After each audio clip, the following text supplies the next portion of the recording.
comment on fait, en fait, pour détecter un pervers narcissique en entretien d'embauche? Vous êtes de plus en plus nombreux à me dire que vous devez travailler avec ce genre d'individu. L'idée, c'est évidemment de passer son chemin si jamais vous êtes en face. Je suis Karen Tuzerne, coach carrière, et j'aide les leaders à décrocher le job de leur rêve et réussir leur prise de poste. Donc pour plus de conseils, abonnez-vous à ma chaîne YouTube Embauchez-moi. Alors, pourquoi c'est important? Parce que le risque, il est majeur si vous faites partie de ces personnes qui construisaient en grande partie leur identité sur le travail.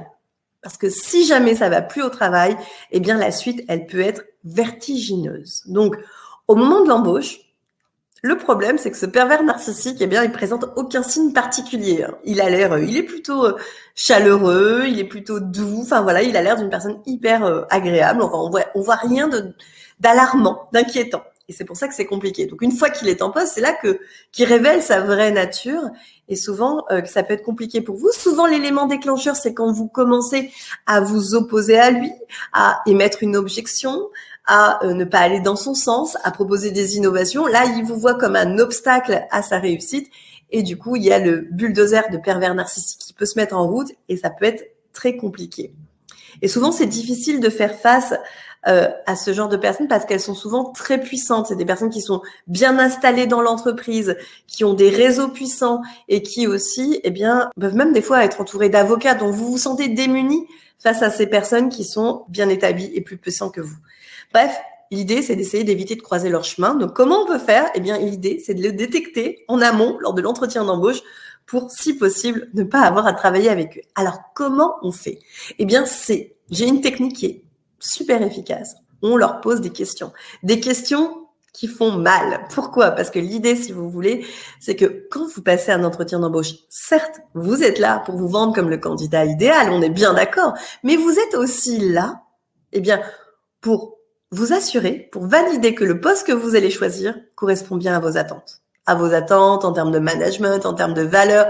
Voilà. Et donc, vous devez poser des questions pour valider que l'environnement de travail vous convient bien.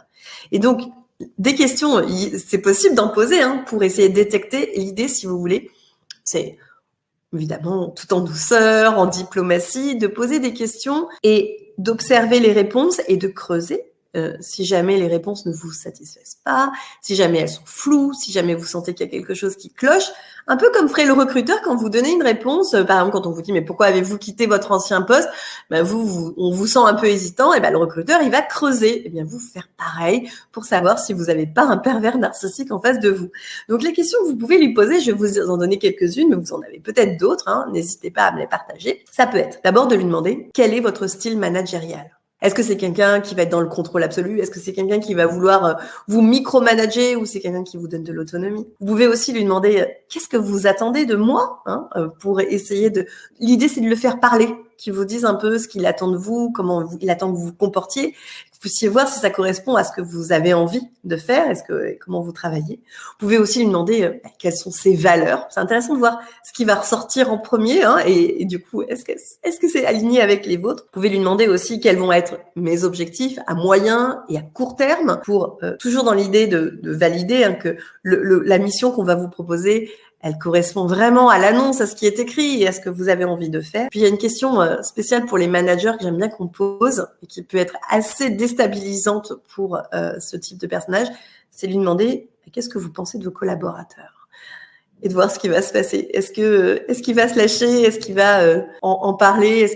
Comment il va parler en bien ou en mal de ses collaborateurs? Donc, pour conclure, l'idée, c'est que travailler avec un pervers narcissique, c'est très dangereux. Donc, il faut essayer de tout faire pour éviter ça. Et comment on peut le faire quand c'est lors de l'entretien d'embauche où on peut essayer déjà de sonder le personnage, de voir si on a un manager bienveillant avec qui on va pouvoir travailler en bonne intelligence ou si on a quelqu'un qui est potentiellement toxique et comment, en leur posant des questions pour essayer de comprendre qui ils sont, quelles sont leurs valeurs, comment ils fonctionnent, comment ils travaillent et de voir si vous pouvez collaborer, travailler avec eux.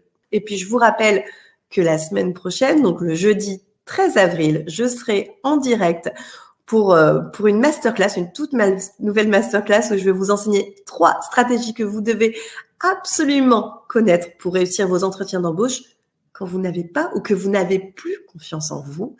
Je vous ai mis le lien dans le descriptif. Allez, à très vite. Maintenant, si vous souhaitez travailler avec moi pour préparer vos entretiens, décrocher le job de vos rêves ou réussir votre prise de poste, eh bien, n'hésitez pas à me contacter sur embauchez-moi.org/contact ou bien directement par téléphone au 01 43 29 49 77. À très vite.